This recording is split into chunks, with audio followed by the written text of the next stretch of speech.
At the beginning of the story, we are told that thousands of years ago, a man named Xu Wenwu discovered 10 mysterious rings. These rings were powerful ancient weapons that granted him godlike strength and immortality. However, instead of using their power wisely, he became obsessed with gaining even more control and dominance. Driven by his hunger for power, he formed an army known as the Ten Rings and spent centuries conquering kingdoms and overthrowing governments across history. For thousands of years, he chased power and wealth without pause. One day, he learned of a new source of immense strength, the mysterious village of Ta Lo. It was believed that this invisible village was hidden deep within enchanted forests. The people there still practiced the ancient combat techniques of the gods, and mythical creatures were said to roam the land. Determined to claim this power, he set out with his men to find the village. The forest, however, was enchanted and deceptive. During the journey, their vehicle fell into a deep ravine. While the others were helpless, he survived using the power of the rings. Refusing to give up, he continued his search until he encountered Ying Li, the guardian of Ta Lo. He demanded directions to the village, but she refused, telling him that there was no place for someone like him there. This confrontation quickly turned into a fight.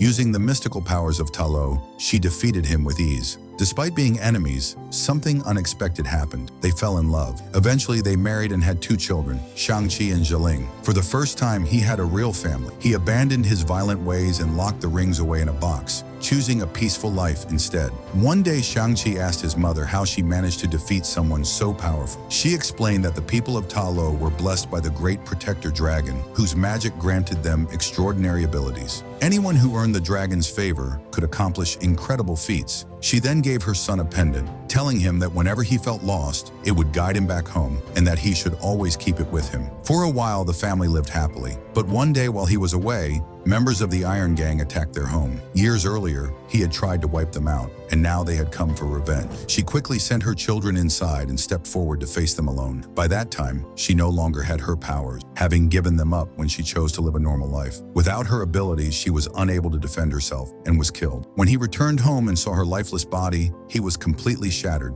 Consumed by grief and rage, he put the rings back on and unleashed a brutal campaign of vengeance. He then began training Shang-Chi in martial arts from a very young age, turning him into a skilled fighter within just a few years. When the boy turned 14, his father sent him on a mission to assassinate the leader of the Iron Gang. He told him that the man responsible for his mother's death had been found and that it was both his duty and his right to kill him. He promised that once the mission was complete and his son returned, the 10 rings would rise again and the world would bow before them. After completing the mission, however, Shang-Chi ran away to San Francisco. Deep down, he knew what he had done was wrong. He changed his name to Sean and tried to leave his past behind. The story then shifts to the present day. He wakes up early and heads to Katie's place. The two have been close friends for 10 years and now work together as valet driver. One day, while they are riding a bus to work, members of the 10 Rings suddenly attack them. They were sent to take the pendant Shang-Chi was wearing around his neck. He refused to give it up because it was the last memory he had of his mother. As a result, he is attacked and ends up killing all of them. Just then, Razor Fist attacks him. He is the most dangerous warrior of the 10 Rings, and his blade can cut through anything. Shang-Chi keeps dodging his strikes, but Razor Fist's weapon damages the bus, causing the brakes to fail. The bus goes completely out of control, and the driver is knocked unconscious. Katie takes over the wheel while Shang-Chi continues fighting Razor Fist. During the fight, the blade slices the bus into 2 parts. Seeing this, he helps all the passengers move to the front section. He then pushes Razor Fist toward the back of the bus, causing that section to detach and crash. However, Razor Fist still manages to take the pendant. Later, when he returns home, he prepares to travel to Macau. He knows his mother gave the same pendant to his sister, and the 10 Rings will come after her next. Katie asks what's really going on and who he actually is. He tells her the men who attacked them were sent by his father, and now his sister's in danger. He says he has no choice but to go after her. Katie insists on coming with him. They fly to Macau, and during the trip, he tells her his past, but lies about one thing, claiming he never completed his mission. Once they arrive, they head to an underground fight club. The postcard his sister sent had that address on it. They take an elevator to the upper level, but he is tricked into signing a contract. A video of the bus fight has gone viral, and the organization runs illegal live stream fights on the dark web, where people place bets. When he enters the arena, he's shocked to discover that his opponent is his own sister. She is furious with him. Before leaving on his mission, he promised he'd return in 3 days. but he never came back. Fueled by anger, she beats him badly, and he loses the fight. After the match, she confronts him and asks what he wants. He explains that the 10 rings attacked him in San Francisco and stole his pendant. Now they're coming for her because she has the same one. He believes their father is planning something terrible using them. She tells him that when he left, she needed him, but he never returned. That's when she realized she didn't need him at all. She built her own life on her own terms. She says she never needed him before, and she doesn't need him now. He asks why she sent him the postcard. She replies that she never sent it. That's when he realizes his father set him up. Suddenly, the 10 Rings soldiers storm in and attack. She escapes with her crew, leaving him and Katie behind. To get out, he smashes through the glass wall of the building and tells Katie to jump with him. She hesitates, terrified, because she has to walk across a narrow bamboo pole. He reassures her, telling her that once they make it down, they can escape from there. Katie finally agrees, and the two of them start heading toward the elevator. Just then, members of the 10 Rings army spot them. Shang tells Katie to go ahead while he stays back to hold them off. He starts fighting the soldiers alone. As Katie runs forward, one of the fighters attacks her and knocks her to the ground. At that moment, Xialing arrives and saves her. Soon, Shang and Xialing are fighting the 10 Ring soldiers side by side. Shang confronts her, saying she left them behind to die. She responds that now he understands how it feels when someone abandons you during the worst moment of your life. Together, they take down all the soldiers. Suddenly, the 10 Rings' most dangerous warrior, Death Dealer, appears. He attacks Xialing, steals her necklace, and escapes. Seeing this, Shang chases after him and blocks his path. A brutal fight breaks out between them. Shang is fueled by years of suppressed rage. Because Death Dealer tortured him in the past, he overpowers him and begins beating him mercilessly. Before he can finish it, his father arrives and stops him. He tells Shang that he missed him deeply. They all return home, where the 10 Rings army welcomes them. Xialing takes Katie to her room. Katie nervously asks if their father will kill her. Xialing says that if she stays quiet, he might forget she's even there. After their mother died, he completely changed. He believes Xialing reminded him of her, so he wouldn't even look at her. Because she wasn't allowed to train with the boys, she secretly taught herself martial arts by watching from a distance and learned everything better than them. Katie asks when she left home. Xialing says she ran away at 16 when she realized her brother was never coming back. Later, they all sit down for dinner. Shang asks how his father found them. He replies that he's been watching them both for a long time and says the time has come for them to stand beside him. Shang refuses. Their father takes them into a private room and explains that after they ran away, memories of their mother consumed him even more. He began studying Ta Lo and learned about a hidden gate deep within the mountains, where the people of Ta Lo imprisoned their mother. Neither sibling believes him. He says he didn't believe it either, until one day while sitting alone in that room, he heard her voice clearly, as if she were right there. She told him she needed his help. Shang asks why the people of Ta Lo would do that. He explains that when they fell in love, she wanted them to live together in Ta Lo. She asked the elders for permission, but they refused, saying he wasn't worthy. This convinces him that Ying Li is still alive and being held captive. Shang insists their mother is gone. Their father leads them into the hall. When he places their mother's pendant into the dragon statue's eyes, water pours out and instantly freezes. As the ice collapses, it reveals a hidden path. He explains that the road to Ta Lo is a maze, but once a year, on a specific day, a straight path opens in the middle of the forest. To reach it, you must know exactly when and where it will appear, and now he knows both. He orders the 10 Rings army to prepare. In 3 days, they will march to free his wife and bring her home. He tells Shang he brought him here so he could help rescue his mother. Xialing asks what he'll do if the villagers try to stop him. He coldly replies that he'll burn the entire village to the ground. Shang tells him he can't enter Ta Lo with these delusions. Enraged, he attacks both of them and orders them thrown into prison. Back in his room, he once again hears Ying Li's voice. She tells him they will soon be together again. Meanwhile, Shang, Xialing, and Katie are locked in a cell. Shang says if they don't reach Ta Lo before his father does, everything left of their family will be destroyed. They hear strange noises and investigate, discovering a man named Trevor Slattery. Trevor explains that years ago, a producer cast him as a terrorist, but the producer was an actual terrorist. When Trevor played the role, the authorities believed it was real and arrested him. Later, their father freed him from prison, intending to kill him. But after Trevor performed for him, his heart softened, and Trevor has been putting on weekly shows ever since. Suddenly, a mythical creature appears. Shang and Katie panic when they see it has no head. Trevor calmly explains that it's named Morris and that he can understand it. Morris tells him that it knows them because it grew up in Ta Lo with their mother. Their father stole it while searching for the hidden path through the enchanted forest. Now it wants to go home. Shang says that if it were up to him, he would take it back immediately. But according to his father, the path only opens once a year. Trevor says that Morris believes he can still take them there and guide them across the maze. However, it's extremely dangerous because no one has ever crossed it alive. Katie asks how they're supposed to get out of the place. Just then, Xialing discovers a hidden tunnel and tells Shang that Death Dealer has escaped with the vehicle from the complex.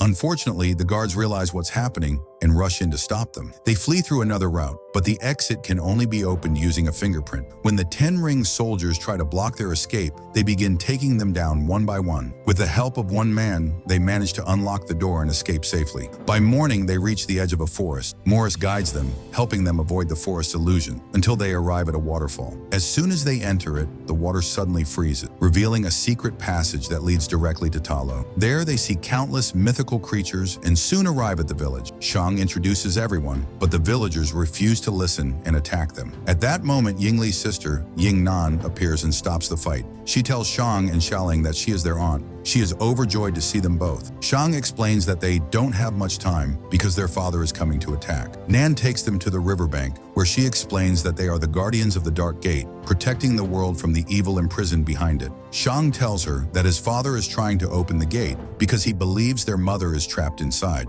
Nan asks why he believes this. Xialing explains that he has been hearing their mother's voice, calling out for help. Nan then tells them the history of Ta Lo. Their village is only a small part of a vast realm, one filled with cities more magnificent than anything in the known universe. Thousands of years ago, the people lived in peace and prosperity until a dark beast shattered that harmony. The creature arrived with an army of soul leaders. Anyone who stood in its path was destroyed, and with every soul consumed, the beast grew stronger, nearly annihilating their world. It then turned its sights on the human world. To stop it, the leaders of Ta Lo sent their greatest warriors, but their ancestors could not withstand the dark forces. Eventually, the great protector dragon came to their aid and turned defeat into victory. Together, they sealed the dark beast and its army behind the dark gate. Through the great protector's magic, the people of Ta Lo have guarded that gate ever since and will continue to do so. Nan explains that Shang's father is not the only one who has tried to open the gate. Over the centuries, many have attempted it, but all failed. They all shared one thing in common. Each heard a voice promising to fulfill their deepest desires. The soul leaders know they can be freed by the power of the 10 rings, so they are calling out to his father in their mother's voice. Nan then takes Shang and Xialing to the ancestral chamber, where she reveals that their mother knew they would one day come. That's why she told Nan long ago exactly what preparations needed to be made. She hands both of them their suits and tells them that after losing a mother,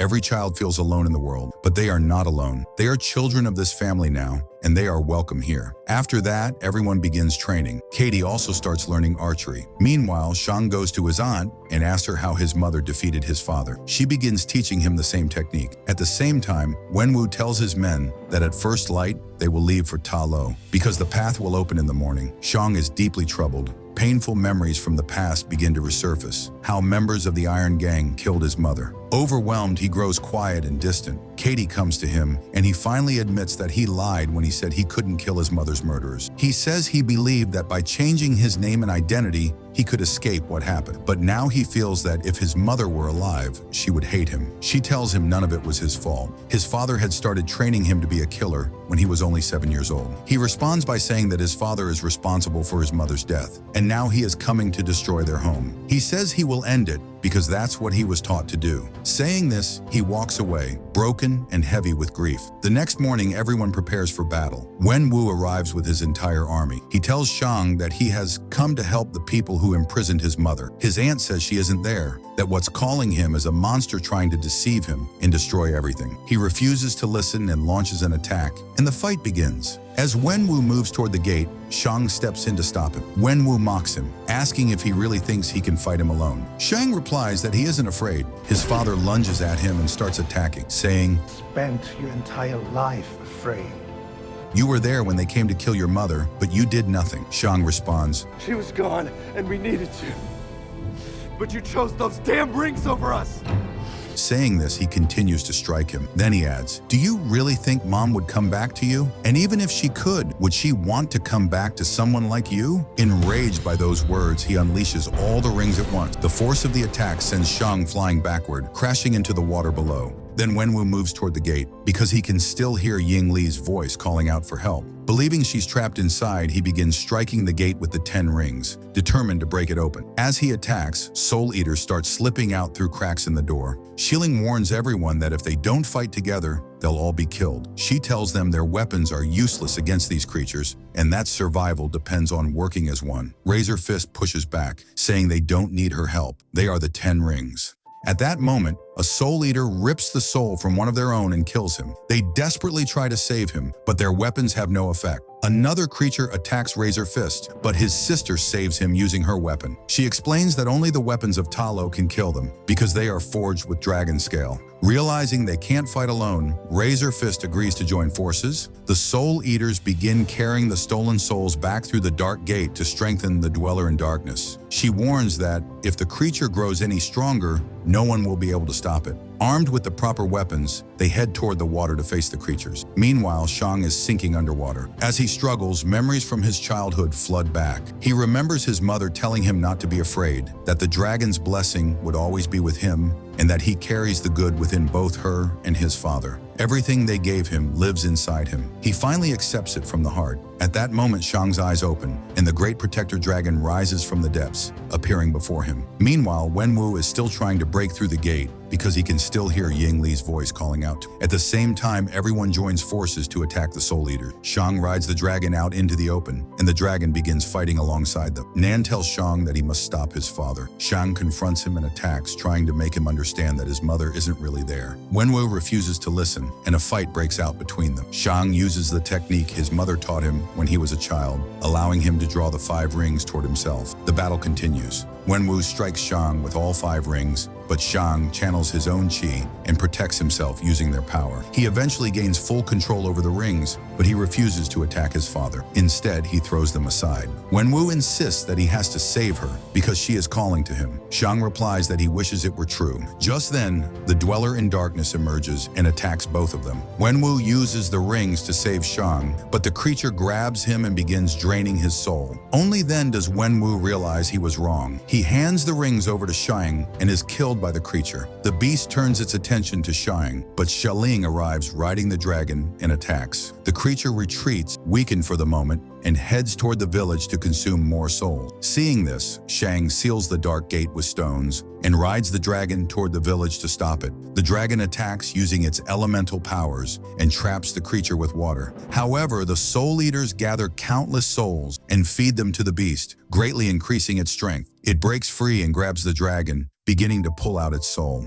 Guangbo tells Katie that if the creature absorbs the dragon's soul, it will be unstoppable. They must aim for its throat. They attack together, but a Soul Eater grabs Guangbo and drains his soul. Katie is terrified. She has only 1 arrow left, and she only learned archery the day before. The creature grabs Xialing as well and starts killing her. Shang holds onto his sister's hand. She tells him he has to let go, or the creature will take the dragon's soul. Shang refuses, saying he can't lose her again. The creature begins swallowing the dragon's soul. At the last possible moment, Katie fires her arrow straight into the creature's throat. Her shot is perfect, and the dragon's soul is saved. The dragon drags the creature down toward the water and restrains it with its power. Shang leaps onto the creature and drives the rings into its chest. Using them in a powerful, controlled motion, he destroys the monster. All the Soul Eaters die with it. The dragon carries Shang and Xialing safely to shore. Many lives have been lost in the battle. That night, the fallen are honored for their sacrifice. Their bravery made the new dawn possible. With the darkness defeated, the dragon returns to the sky. Later, Shang and Katie return to San Francisco and tell their friends everything that happened. No one believes them and asks where Shang's sister is if the story is true. Shang explains that she went home to shut down their father's illegal operation. Still, no one is convinced. Then Wang arrives to take them. He asks Shang if he still has the rings. Shang confirms that he does. Shang and Katie leave with Wang, shocking everyone watching. The movie ends there.